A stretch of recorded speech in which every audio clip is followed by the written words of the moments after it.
بسم الله. السلام عليكم. ما شاء الله تبارك الله. بسم الله والحمد لله والصلاة والسلام على رسول الله وعلى آله وصحبه ومن والاه. اللهم علمنا ما ينفعنا وانفعنا بما علمتنا إنك سميع مجيب الدعاء. اللهم إني أعوذ بك من علم لا ينفع وقلب لا يخشع ونفس لا تشبع ودعاء لا يسمع. ربنا لا تزغ قلوبنا بعد إذ هديتنا وهب لنا من لدنك رحمة إنك أنت الوهاب. رب اشرح لي صدري ويسر لي أمري واحلل عقدة من لساني يفقه قولي. جزاكم الله خير for coming. You've been sitting for a long time. May Allah reward you. May Allah reward everybody. May Allah reward the organizers. There's a lot of khair came from this conference actually. I don't know if some of you followed my Instagram account. There's a young girl. Literally, it was Friday, what's today? Sunday, Friday, or I think Thursday night. Someone sent this video to my Instagram through Messenger, actually. And I just saw a young girl. It's like, okay, I don't know why Allah made me open. I normally don't. Honestly, I mean, please forgive me, but I really don't have time for all that. But for some reason, Allah wanted me to check the Messenger and wanted me to see. And it was a young girl. And I clicked it. And guess what this girl was doing? It was here. That's why I'm saying this. It was last conference here. And of course, I don't remember what I said, but somebody made a clip of it. And the clip went all over. So this girl was doing exactly the clip. It's amazing. And she was doing it the same way. Like, you know, if I paused, she paused, right? And then I remember, yeah, you can see it. If you're on Instagram, you'll see it. But there's a reason why I'm sharing this. Because I remember as I was saying how much time, it was about salah, how much time we spent for Allah. And then I said how much time we spent on Instagram and on our social media. And somebody I remember very well in front of me, and I said, in the kitchen, and somebody laughed in front of me. And at that moment, I said, it's not funny. And I said it in a certain tone. And this girl said exactly the same. It's not funny.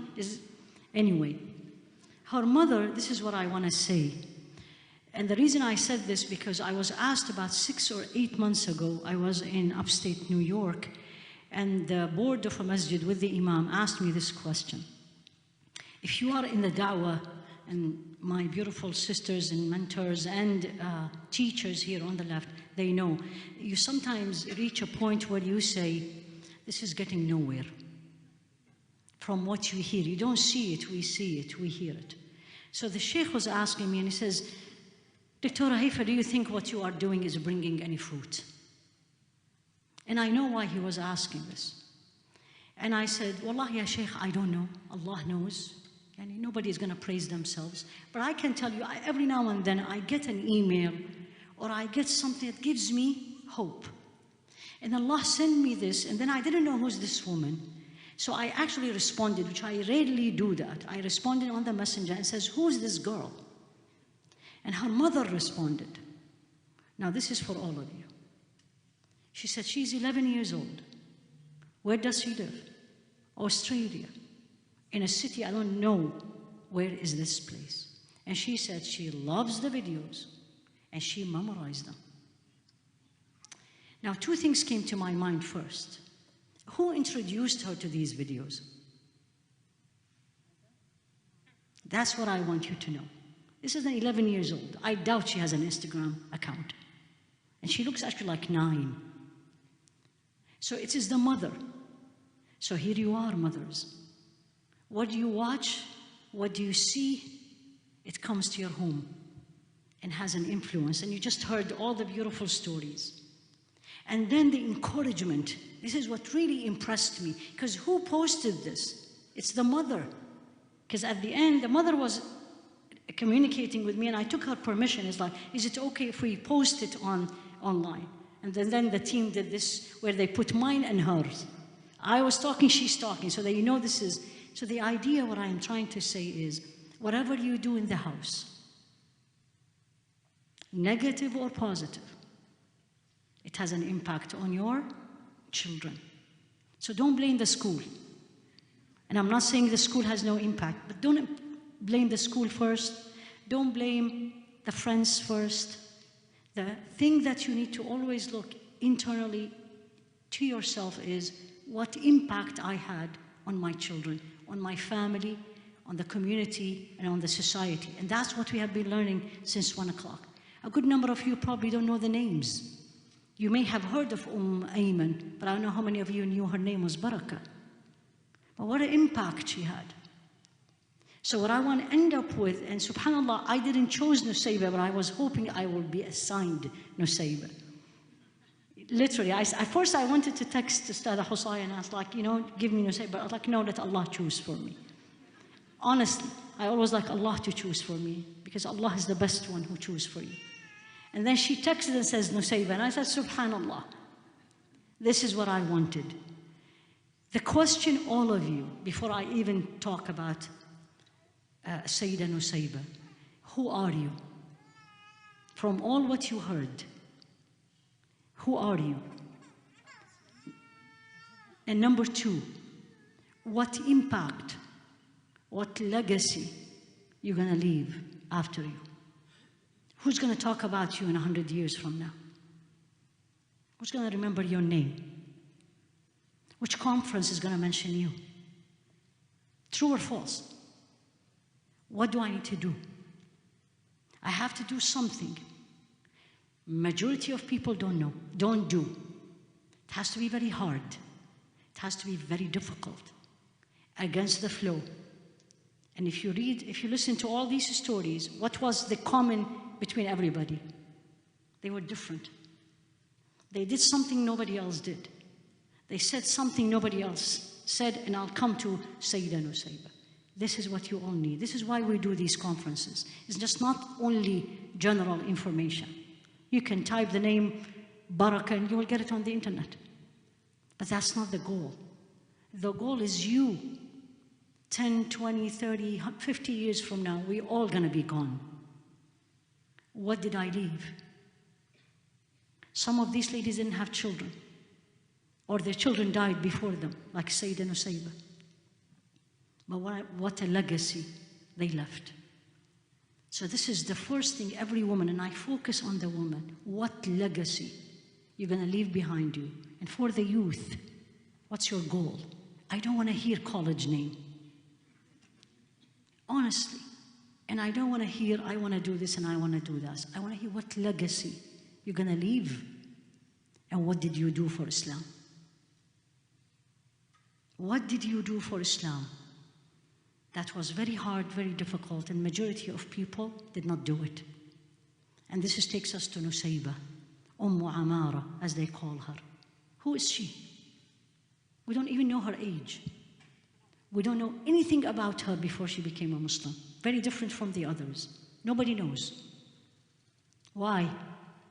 That's something for you to remember, because nobody will remember you unless you do something different. And that's why no one talked about her till she came to give allegiance to Rasul alayhi salatu wasalam. So this is about 1430 plus years. So Rasul alayhi salatu wasalam was still in Mecca. She was from Medina. She was Ansariya, as they call it. So she was born, raised in Medina, from Banu Najjar. But nobody knows anything about her at that point.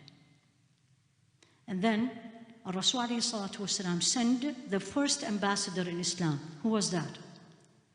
You all should know the name. There's only one. The first ambassador in Islam, who was he? Who he was? Or Rasul alayhi salatu wasalam sent him to Medina. No. Mu'adh ibn Jabal was sent to Yemen.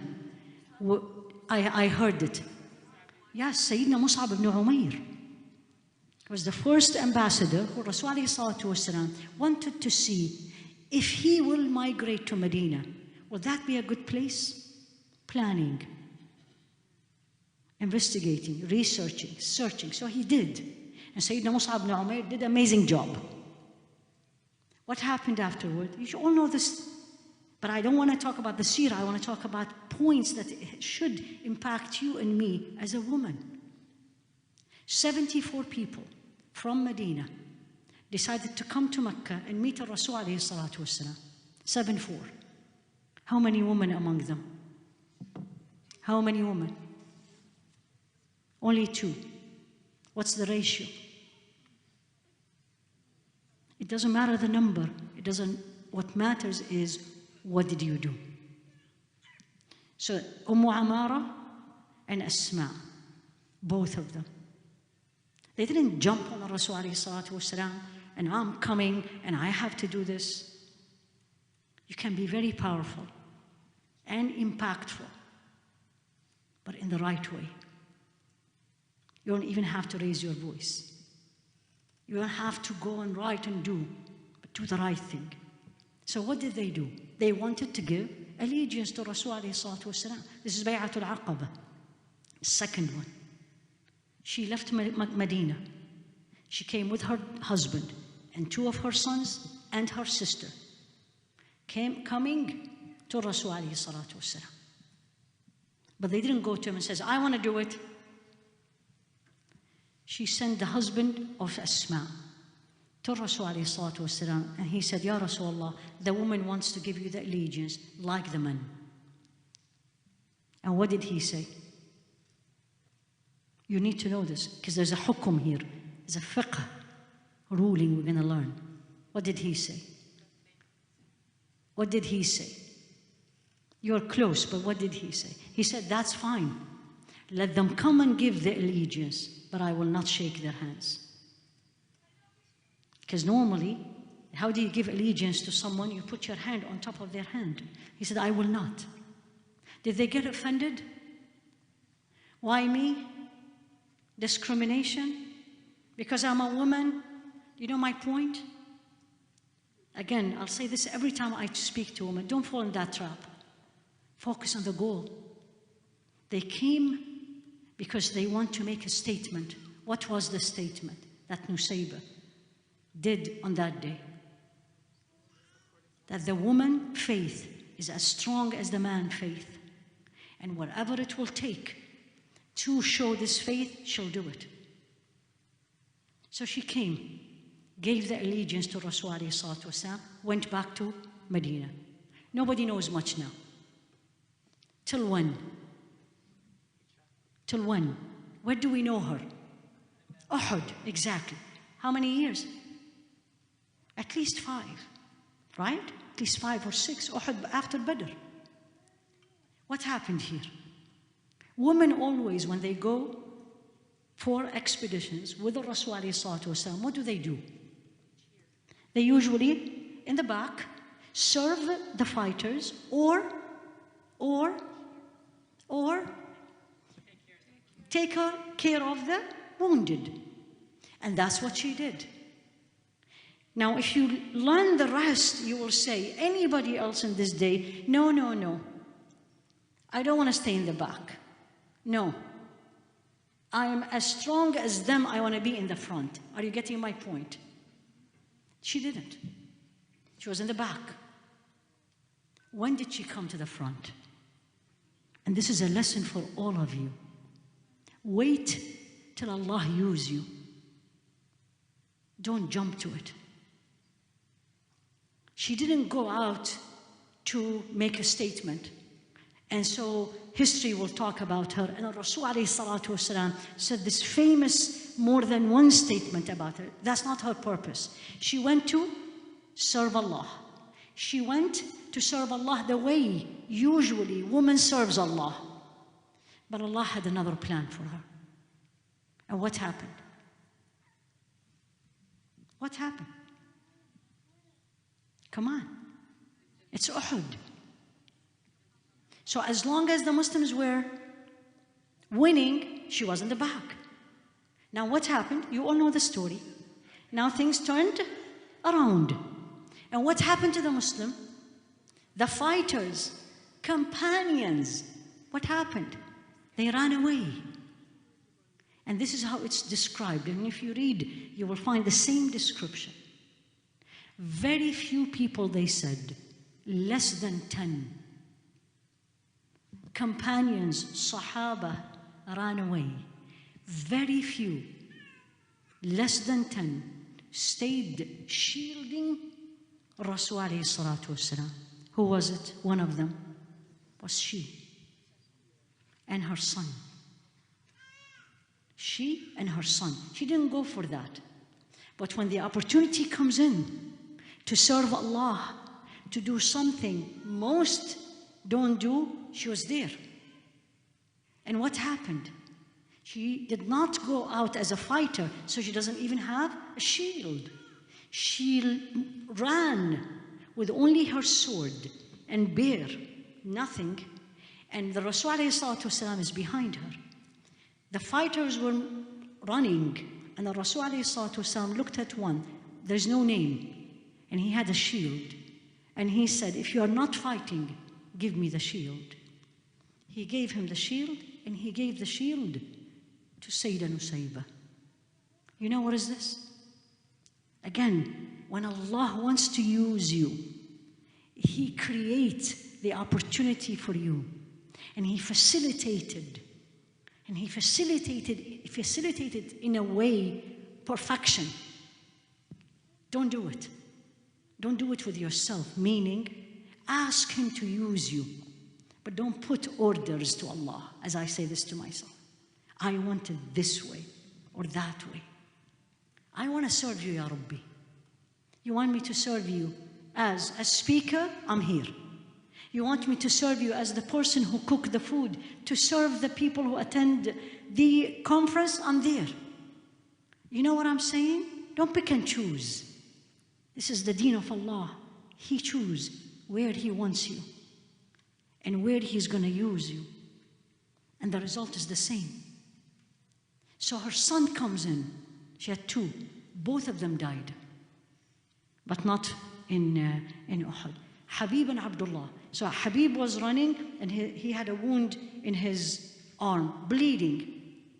And the Rasul ﷺ told him, tie it and come to your mom. You need to feel this. It was a fiasco. It was a mess. They were losing and running. He comes in. What is she doing now? Now this is the mother. This is her son. Now this is the fighter. Look how many hats she was wearing. Now she's the nurse. She pulled her son. She had around her tied some bands because she was going out for nursing. She take one band, tie her son wound bleeding, and what does she say? Go back and fight. Look at me and you. Go back and fight. What did he tell her, alayhi salatu wassalam? No one can do what you just did, ya Amara. This is one of the statements he said about her. No one can do that. Your son and everybody is being killed in the mess, bleeding. Anybody else will say, you know, he's bleeding, go home. My baby. Not Amara. Not Nusaybah. Allah knows you and me what would have done. And then she sees a warrior coming to kill Rasul alayhi salatu wasalam. She has nothing. She's not a fighter. But when you have the faith, when you really love Allah, when He puts you in the place where He wants you to defend, I'm there. And then he comes in, and they were all on horses. She was not riding. They were all standing. And that man comes in, and he missed her, then turned, and then she hit the horse, and the horse fell, and the man fell, and then she killed him. Nusaybah. That's why he said, لا نطيق ما تطيقين يا أم عمارة. We cannot do what you are doing. That's a woman. One. Only. And then at that point she said to Rasul alayhi salatu wasalam, what did she say? Pray for me and my family in the middle of the battle. Pray for me and my family that we are with you in Jannah. And of course he prayed for her. Did you see the point? In the middle of whatever, the focus is what? Is al-akhirah. Jannah, where I am going. What do I want to do? It's not this life. It's the way I look, what I have, where is my child is going. The focus is al-akhirah, including how I use my children, because that's why she told her child, go, done. I took care of it, go back. Subhanallah. Is this done? Do you think that the only landmark of Sayyida Nusaybah is because of her courage? Then you don't know the seerah. There's a verse in the Quran was revealed because of her. There's a different opinion about whether it was Salama or was Nusaybah, Sayyida Nusaybah. What was this verse? Or what did she come and said? She came to Rasul alayhi salatu wasalam and says, Ya Rasulullah, everything in the Quran is for the men. Now equality.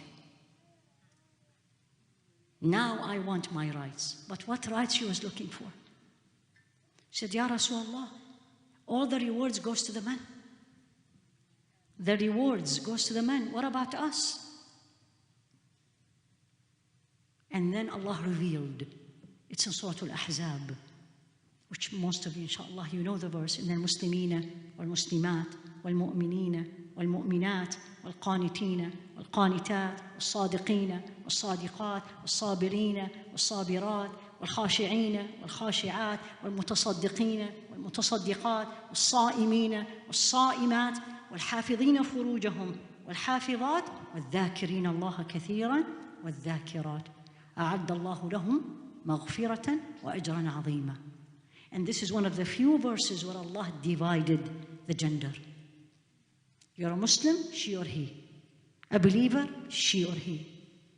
Submitting to Allah, he or she and he. He started with he and she. That's when I ask for my rights.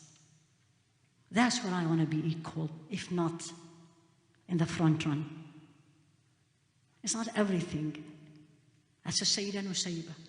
The other thing, her son, Abdullah, was the only Sahabi who described the wudu of Rasul alayhi salatu wasalam.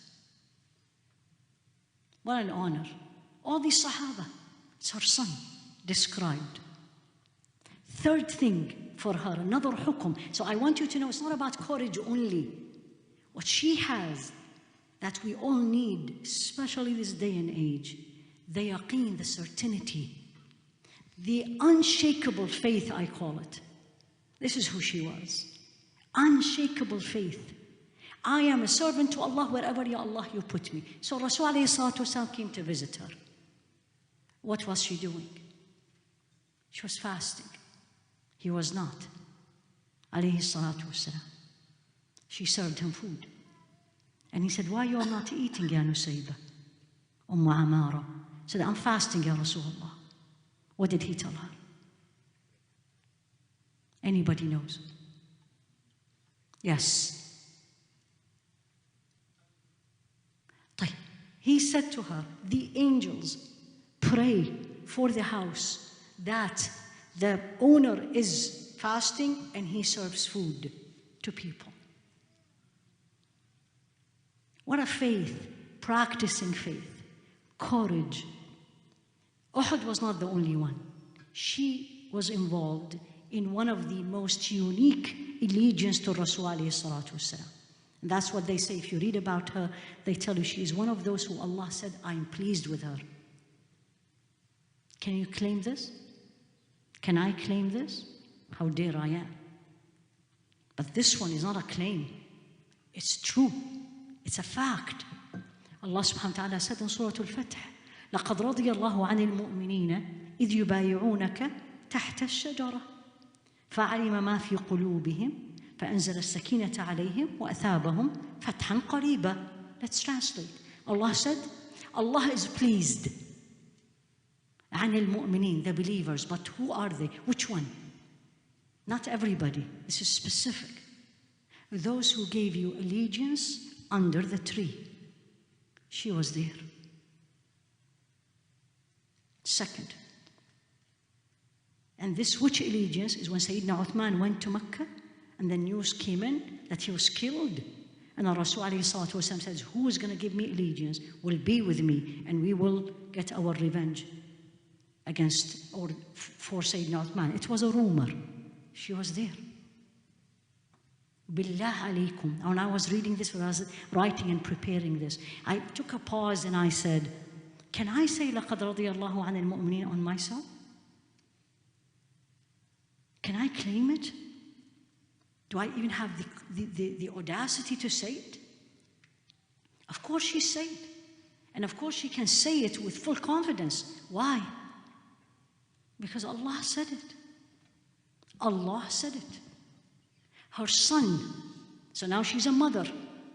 Her son, Rasul alayhi salatu wasalam, sent him to talk to Nusaybah al-Kadhab. Nusaybah, the one who claimed prophethood. And Nusaybah stood in front of him, her son, Habib, and he said, do you bear witness that Muhammad is Rasulullah? He said, I do. And he said, do you bear witness that I am a messenger? And he says, no. Every time he asks him this question, the answer is no. He chopped one part of his body, a hand, an arm, every part till he died. Later on, in the Yamama, in the Battle of Yamama, after the death of Rasul alayhi salatu wasalam, she was there fighting with her other son. And she saw him dead. And she said the meaning of Alhamdulillah, that Allah made my heart in peace, because he was killed. Sayyidina Abu Bakr and Sayyidina Umar, the giants, men, they used to go and visit her specifically. You want your right? You want to be identified? You want to be special? It's not words, it's action. It's action, and it's a hard one. And most people don't do it, but you will do it, not to impress anyone other than Allah. Not looking for any praise other than His praise. Not wanting anything of this dunya other than the pleasure of Allah subhanahu wa ta'ala. She died 13 years of hijrah. They said that she died at the time of Sayyidina Umar. No one talk about how she looks like. This is where I want to end. No one said about her skin color, or how long her hair, or what was her weight, or how tall, or what did she dress, or where she bought. But everyone talks about her courage, sacrifice, faith, certainty. How much we have of this. سبحانك اللهم وبحمدك أشهد أن لا إله إلا أنت أستغفرك وأتوب إليك صلى الله على سيدنا محمد وعلى آله وأصحابه تسليما كثيرا جزاكم الله خيرا.